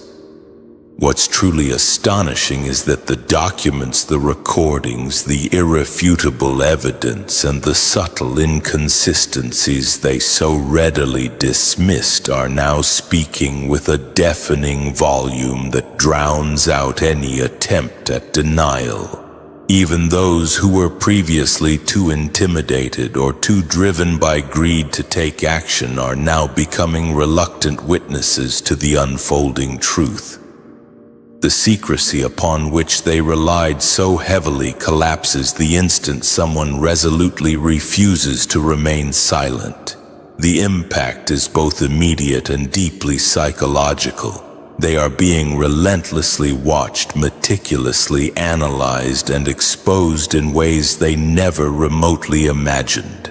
Their carefully constructed comfort zones are shattered beyond repair, and the stress of exposure intensifies because the truth possesses an objective and unyielding nature. It cannot be negotiated, ignored, or indefinitely suppressed. Every attempt to conceal the theft only serves to provide further proof of its occurrence. Every panic-driven move they make becomes an integral part of the incriminating pattern that exposes them even further. The whistleblower not only reveals the crime itself, they illuminate the intricate system of lies, the network of complicity, and the elaborate methods they employed to manipulate reality itself. At its core, this is a moment of profound reckoning. The stolen inheritance represented far more than mere monetary gain. It was a symbol of control dominance and an assumption of unchallenged impunity. The exposure forces them to confront not only their deplorable actions, but also the inevitability of facing the consequences. Secrets do not leak because people are weak. They leak because truth is an unrelenting force. And in this case, the truth has found its voice, its witness, and its perfect timing. A confluence that no amount of scheming or manipulation can possibly resist. Their carefully constructed illusion is unraveling with alarming speed, and the whistleblower is merely the initial spark that ignited the inevitable conflagration. The true fire is the unwavering presence of truth asserting its rightful place, and nothing they do now can extinguish it. Third, blinded by cupidity. Their insatiable greed was precisely the force that blinded them to the ramifications of their actions. They arrogantly assumed that appropriating what was not rightfully theirs could be achieved without any adverse consequences, that their wealth and influence would somehow shield them from the natural repercussions of stealing from someone else's life. They desperately clung to the self-serving delusion that their clever planning, well-placed connections, and intimidating tactics were sufficient to secure their coveted prize. However, greed is never a silent, passive force. It relentlessly grows, insatiably consumes, and severely impairs judgment. Every decision they made while relentlessly pursuing what was never theirs was invariably guided by a warped and distorted sense of entitlement. They flagrantly disregarded the inherent risks involved, grossly underestimated the people around them, and convinced themselves that they were untouchable and beyond reproach. That very overconfidence born from their unbridled selfish desires is precisely what has led them down the path to their impending downfall. The irony is both stark and brutal. The very hunger that drove them to steal from you is now the primary source of their paralyzing fear. They meticulously constructed their schemes believing they were firmly in control. But control is ultimately an illusion when your actions are fundamentally rooted in selfishness and a callous disregard for the truth. Greed does not merely motivate people to steal. It renders them careless, arrogant, and disturbingly predictable. Every corner they cut, every false signature they forged, every attempt they made to manipulate witnesses became another blatant marker on a trail leading inexorably back to them. They foolishly believed that the shadows provided them with adequate protection. But the more vigorously they attempted to conceal their actions, the more glaringly obvious their patterns became. Their current state of panic is a direct result of the same insatiable desire that once emboldened them to commit their transgressions. Greed also inherently distorts perspective.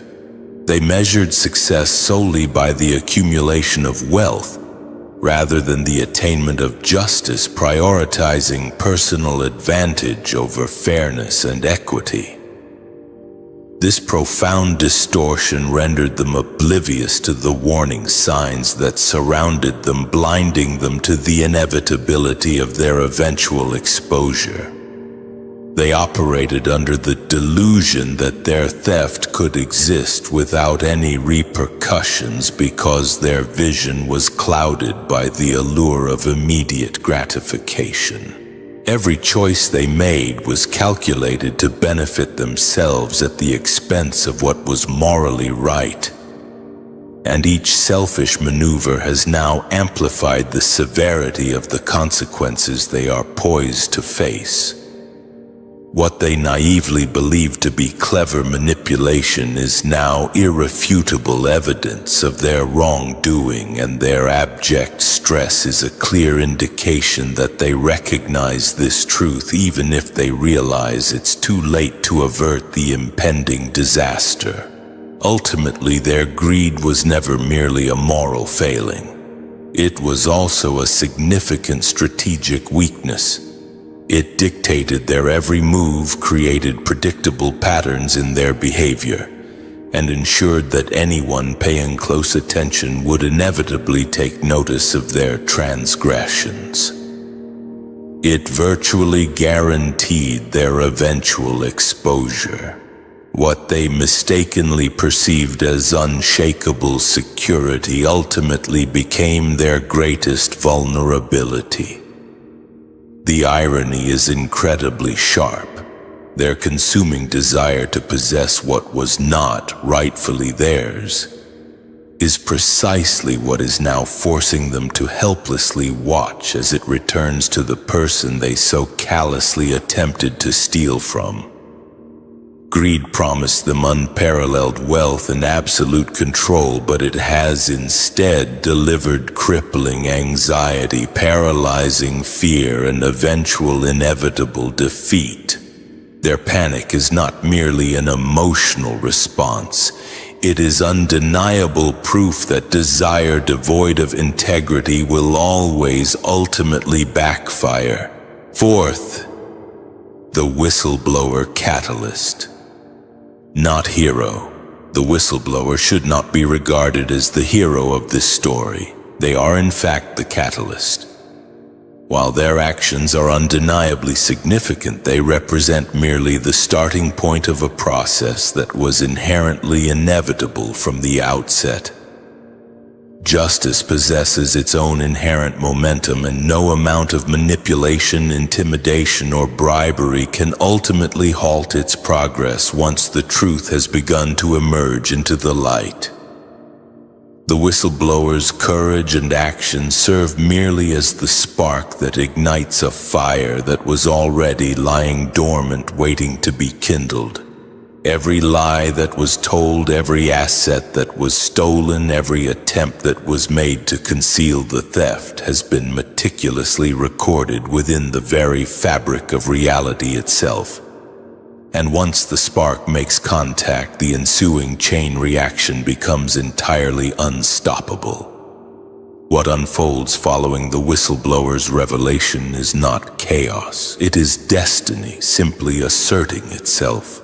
Those who attempted to manipulate, steal, and deceive find themselves utterly powerless against a force that is impervious to negotiation and impervious to compromise. Their carefully crafted schemes crumble not solely because of the bravery exhibited by a single individual, but because the timing, the surrounding circumstances, and the weight of evidence were all aligned to restore what was wrongfully taken. The whistleblower may serve to ignite the initial spark, but the ensuing fire is fundamentally built upon the bedrock of truth, predictable patterns, and the immutable law of cause and consequence. The stolen inheritance, the legacy that was denied to you, and the rights that were so brazenly violated were never truly lost. They were simply awaiting the opportune moment for the universe to self-correct and restore the inherent balance. This pivotal moment serves to expose the illusion of control upon which the wrongdoers so heavily relied. They acted as if their actions were permanent and unassailable, as if their influence could erase all traces of their wrongdoing. Now they are forced to confront the stark reality that no human intervention can ultimately impede the inevitable flow of justice. The whistleblower triggers the initial exposure, but the ultimate collapse of their nefarious schemes is predetermined by the very sequence of reality itself. Truth acts as a fundamental force akin to gravity. It is ultimately unavoidable, and everything built upon falsehoods will inevitably succumb to its undeniable weight. The central lesson to be learned is clear. The primary focus should never be solely directed at the individual who exposes the crime, but rather on the unstoppable unfolding of justice. The whistleblower is undeniably vital, but they are not the sole source of power. The underlying force behind the exposure is far greater and more profound. What they reveal is merely the initial indication that a corrupt system of lies, manipulation, and theft cannot ultimately endure. Once the spark has ignited the flame, the momentum of truth takes over, and what was wrongfully stolen will inevitably be returned to its rightful owner. Fear, deceit, and bribery are all powerless against this force. Destiny, impeccable timing, and inevitability carry the true weight, and the whistleblower is simply the instrument that sets this entire process into motion. The fire has now begun to blaze, and nothing can extinguish it. Fifth, records implicate. Every document, every financial transaction, every carefully concealed note they believed would remain forever unseen now speaks with a resounding volume that far surpasses the impact of their carefully chosen words. The spreadsheets, meticulously balanced accounts, forged signatures, and altered records are far more than mere pieces of evidence. They serve as reverberating echoes of their profound guilt, echoes that resolutely refuse to remain silent. They carry within them the detailed narrative of every injustice committed, every act of manipulation perpetrated, and every stolen piece of what was rightfully and undeniably yours. No amount of fear-mongering, bribery, or intimidation can ever fully erase these indelible traces. What they naively believed to be secure and invisible now possesses a voice of its own, relentlessly exposing the full scope of what they desperately attempted to conceal from the world. Each piece of evidence serves as a mirror, accurately reflecting their true actions and exposing the depths of their depravity. The patterns they believed were clever, the inconsistencies they conveniently ignored, and the shortcuts they recklessly took all stand as irrefutable proof that their control was never as absolute as they imagined. Every entry in a ledger, every signed document, every suspicious transfer resonates with the undeniable truth. Even the most minute detail, once carelessly overlooked, now transforms into a crucial clue that contributes to a comprehensive understanding of the bigger picture. The weight of their guilt is not merely a moral burden, it has far-reaching practical implications. It directly impacts their decision-making processes, disrupts their sleep patterns, and erodes their ability to effectively manipulate the narrative any longer. The sheer brilliance of this lies in its inherent inevitability. Paper trails and digital records are incapable of falsehood, and no one possesses the power to completely rewrite history.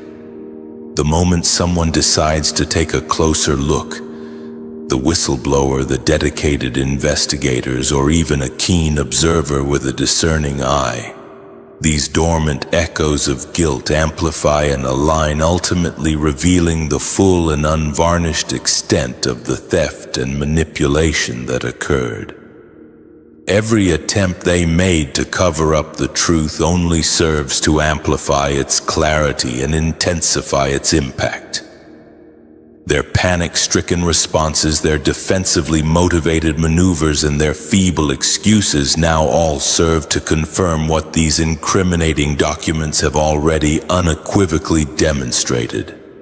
Ultimately, this is the primary reason why their ill-gotten advantage is so rapidly collapsing around them. What they so desperately attempted to bury is not buried at all. The evidence is not merely telling the story, it is actively demanding recognition and accountability. Each transaction and each signature acts as a persistent reminder that wrongdoing invariably leaves an indelible mark. The more desperately they struggle to conceal their actions, the louder the echoes of their guilt become, resonating for all to witness and hear. Their guilt is no longer a private internal burden. It has become tangible, undeniable, and readily apparent to everyone. These documents are not just proof. They are the very voice of justice itself, and they are relentless in their pursuit of reclaiming what rightfully belongs to you. Sixth, alliances crumble. Their networks are disintegrating quietly, but the impact of this silent collapse is undeniably profound.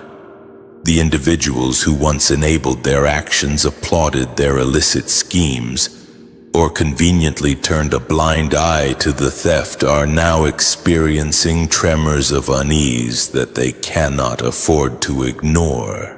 Fear is permeating every corner of their carefully cultivated alliances, and the loyalty that was once based solely on conditional benefits or a fear of being excluded is rapidly evaporating.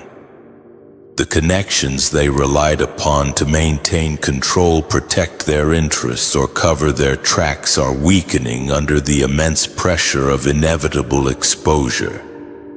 What was previously a seemingly impenetrable fortress built upon complicity and mutual self-interest is now developing significant cracks from within. Every ally who remained solely for the sake of convenience, financial gain, or a fear of missing out on the potential rewards is now critically reevaluating their position and considering the potential ramifications of their continued association.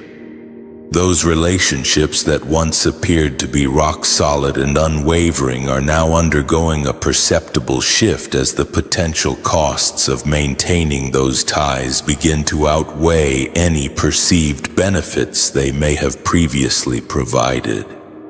People begin to subtly distance themselves at first, then more openly and demonstrably as time progresses. Opportunistic alliances fracture and dissolve. Silence gradually transforms into hushed whispers, and what was once a supportive network morphs into a collection of isolated individuals desperately attempting to salvage their own reputations and minimize their personal exposure. The fear of being implicated or dragged down into the ensuing fallout overrides any vestige of loyalty they may have once possessed. This collapse is not merely a social phenomenon, it also has significant strategic implications. Their ability to manipulate events, intimidate potential dissenters, or control the outcomes of various situations relied heavily on the strength and coordinated efforts of their expansive network. Now, with cracks appearing and allies withdrawing their support, their power is diminishing at an alarming rate. Every misstep they make becomes increasingly visible, and every lie they utter becomes more vulnerable to exposure. What they once believed to be a source of unwavering protection now serves to expose them even further, amplifying the consequences of their deplorable actions. The domino effect that results from this internal collapse is unrelenting and unstoppable. One person withdraws their support, another hesitates to commit further, and yet another decides to speak out against the wrongdoing they have witnessed, and the ensuing chain reaction accelerates exponentially. The pressure they face is not solely external. It also carries a karmic element. The universe possesses a remarkable capacity for balancing actions and ensuring that justice prevails, and the very networks they meticulously constructed to secure their advantage are now turning against them with an almost poetic sense of irony. What once served as a shield now functions as a mirror, reflecting their abject failure and magnifying their vulnerabilities for all to see. In the end, the collapse of their network serves as undeniable proof that no system built upon deceit, greed, and exploitation can ultimately endure the test of time. Allies will inevitably betray them. Supporters will vanish without a trace, and opportunistic individuals will exploit the weakening structure for their own personal gain. The very silence in which this collapse unfolds makes it even more devastatingly powerful, because while they desperately scramble to maintain control and salvage what remains of their schemes, the unraveling occurs in plain sight, proceeding with an unstoppable force and a merciless disregard for their desperate attempts to regain their footing. The network that once bolstered their theft and shielded them from accountability now ensures their ultimate exposure, leaving them isolated, fearful, and utterly powerless to prevent their impending downfall. Seventh, anxiety defined their existence. Anxiety has become their new form of currency, a currency they never anticipated spending so recklessly and profusely. Every decision they made to steal what was not rightfully theirs, every unethical shortcut they took to gain a temporary advantage over others exacted a toll on their own peace of mind and inner tranquility. They mistakenly believed that absolute control and calculated manipulation would guarantee their long-term success. But what they failed to comprehend is that the weight of wrongdoing accumulates over time, compounding with each subsequent transgression. Now, with their exposure seemingly inevitable and a courageous whistleblower poised to reveal the truth to the world, the true cost of their actions has arrived in full force, demanding to be paid. Every lie they meticulously crafted, every elaborate scheme they orchestrated, now represents a debt they are utterly incapable of repaying, and the interest accruing on that debt is the constant gnawing anxiety that refuses to cease its relentless torment. This debilitating anxiety does not remain hidden from view. It manifests itself in every meeting they attend, permeates every conversation they attempt to dominate, and influences every decision they make under duress. The stolen inheritance is no longer a cherished trophy to be proudly displayed or a source of unbridled advantage to be exploited at will. It has instead transformed into a dark and menacing shadow that follows them relentlessly, a constant reminder of their transgressions. Each step they take is haunted by the paralyzing fear of being caught, subjected to intense questioning, and publicly exposed for their deplorable actions. The illusionary power they assumed they possessed is rapidly evaporating, replaced by a constant state of worry, perpetual second-guessing, and interminable sleepless nights. Their minds, once brimming with confidence in their elaborate schemes, are now consumed by the very actions they believed would secure their ultimate triumph. The irony of this situation is as profound as it is unavoidable. What they valued above all else, the pursuit of temporary gain, the exploitation of stolen advantages, and the exertion of absolute control over your life, is precisely what is now actively destroying them from within.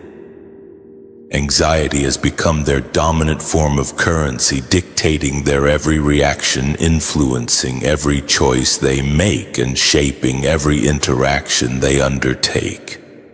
It is a debilitating cost they can neither transfer to another party, escape from its clutches, nor successfully conceal from the watchful eyes of the world.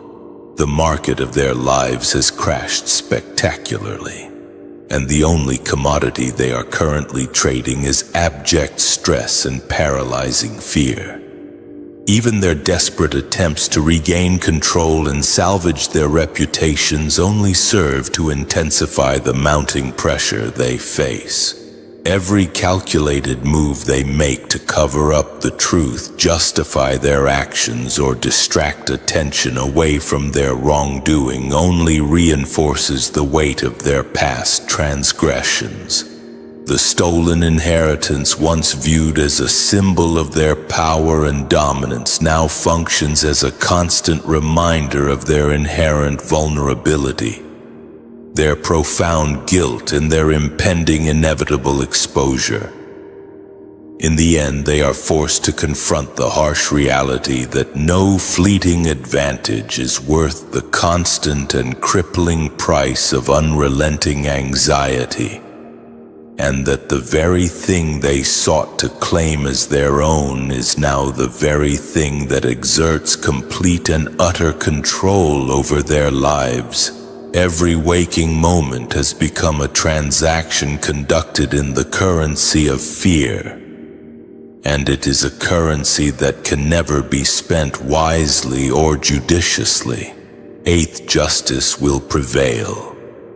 The universe possesses an unyielding memory that no human force can ever fully erase, and it never forgets what rightfully belongs to you. A stolen birthright, whether it encompasses tangible wealth, powerful influence, or a lasting legacy, carries with it an invisible pull that draws it inexorably back to its true owner.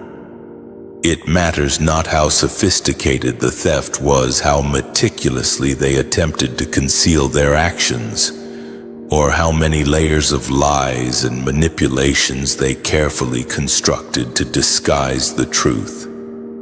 Every attempt to divert, conceal, or falsely claim what was never rightfully theirs only serves to delay the inevitable moment of its return.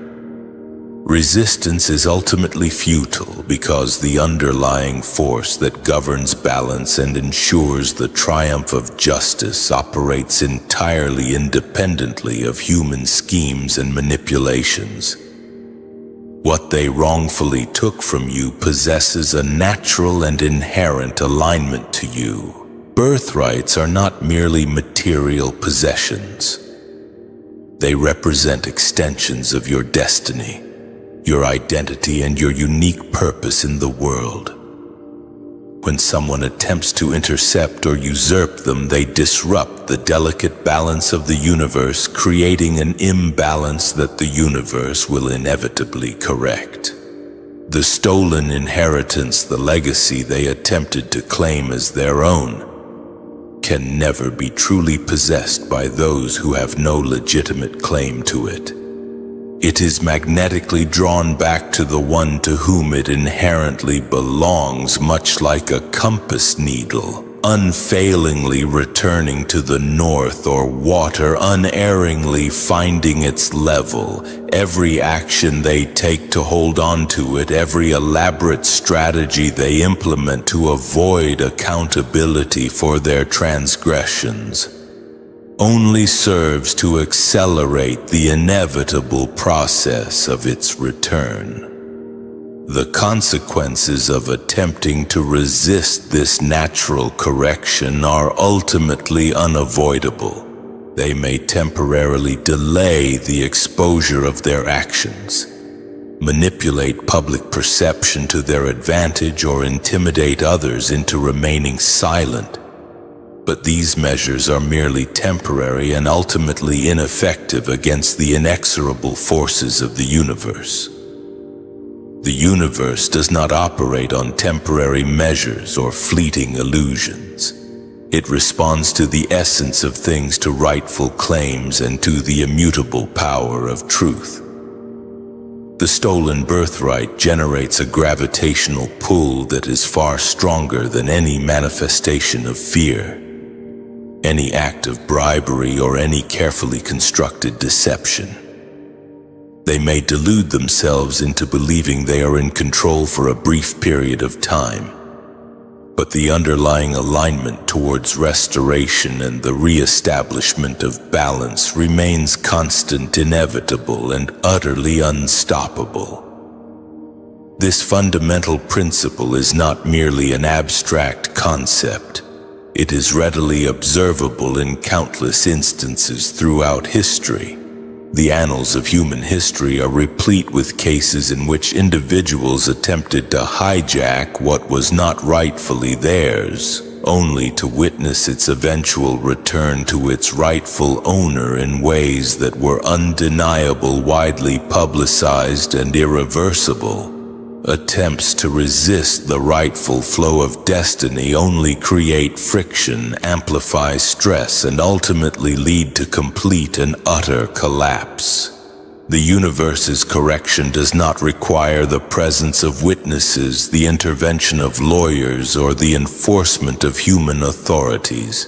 It simply unfolds according to its own immutable laws.